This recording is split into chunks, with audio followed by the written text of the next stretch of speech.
வணக்கம். தலைப்புச் செய்திகள் வாசிப்பது வெங்கட். பெண்கள் பிடித்த பொருட்களை வாங்கவே ரூபாய் 8000 கூப்பன் அறிவிப்பு. திருச்சி தேர்தல் பிரச்சாரத்தில் முதல்வர் மு.க.ஸ்டாலின் பேச்சு. திருச்சி கிழக்கு தொகுதியில் தவைக தலைவர் விஜய் இன்று வேட்புமனு தாக்கல் செய்கிறார். மறைக்கடை எம்ஜிஆர் சிலை பகுதியில் மட்டும் தேர்தல் பிரச்சாரம் செய்ய அனுமதி. முன்னாள் முதல்வர் ஜெயலலிதாவுக்கு சொந்தமான ஹைதராபாத்தில் உள்ள வீட்டுக்கு சீல் வைப்பு. ரூபாய் 83 லட்சம் வரி பாக்கிக்காக மாநகராட்சி அதிகாரிகள் நடவடிக்கை. ஈரானின் ஆர்மோஸ் ஜலசந்தி பகுதியில் 94,000 டன் சமையல் கேஸுடன் 18 இந்திய எண்ணெய் கப்பல்கள் சிக்கியுள்ளது. மத்திய கப்பல் போக்குவரத்து துறை சிறப்பு செயலாளர் ராஜேஷ்குமார் தகவல்.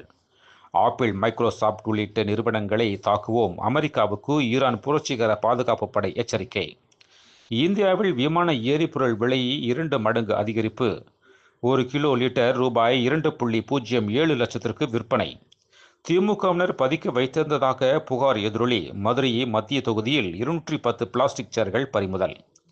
ஈரானின் இஸ்பகான் நகரில் உள்ள ஆயுத கிடங்கு மீது 900 கிலோ பங்கர் குண்டு வீசி அமெரிக்கா தாக்குதல். ஆயுத கிடங்கு வெடித்து சிதறி தரைமட்டம். பூரண மதுவிலக்கு. வேலையில்லா பட்டதாரிகளுக்கு ரூபாய் 5000 உதவித்தொகை. ரூபாய் 10 மக்கள் சாப்பாடு திட்டம். பாமகவின் தேர்தல் அறிக்கையை வெளியிட்டார் அன்புமணி ராமதாஸ். வணிக காஸ் சிலிண்டர் விலை ரூபாய் 200 உயர்வு. சென்னையில் விலை உயர்வு நேற்று ஏப்ரல் 1 முதல் அமலுக்கு வந்தது. நிரந்தர டிஜிபி நியமிக்க முடியாத பொம்மை முதல்வர் தமிழகத்தை ஆள்கிறார். சிவகாசியில் நடைபெற்ற தேர்தல் பிரச்சாரத்தில் எடப்பாடி பழனிசாமி குற்றச்சாட்டு. குற்றப்பத்திரிகை குற்றவாளி கூண்டில் ஸ்டாலின். அரசு சட்ட ஒழுங்கு சீர்கேடு தொடர்பான குற்றச்சாட்டுகளை பியூஷ் கோயல் கமலாலயத்தில் வெளியிட்டார்.